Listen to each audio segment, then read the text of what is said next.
اس وجہ سے کہ اللہ تعالیٰ ہمیں نعمت عطا کرتا ہے اور مجھ سے محبت رکھو اس وجہ سے کہ اللہ تعالیٰ مجھ سے محبت رکھتا ہے۔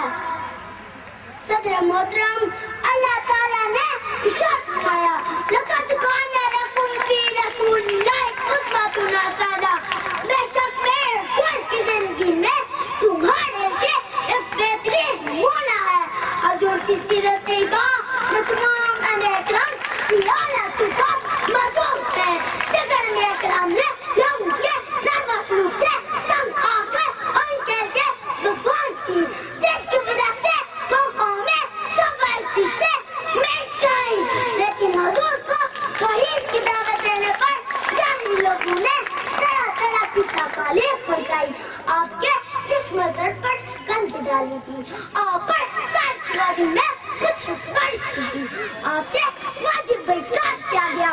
آپ کو شاعر، ساحر اور مجنون کہا گیا،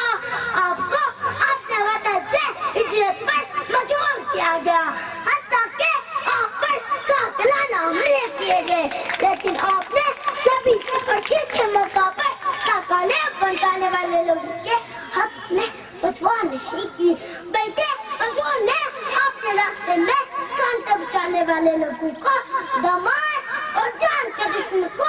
قبائیں عطا کر کے رحم و کرم کی ایسی سالیں قائم کی جن پر تکمیل جرکاں بھی حیران ہے۔ صدر دیکار کون نالے تو نہ صرف اپنا فہم کم حاصل کرتی ہے بلکہ وہ دنیا بھر سے کیا کر کے انسانیت کی جستجو کا ذریعہ بن سکتی ہے۔ ادھر لائے سب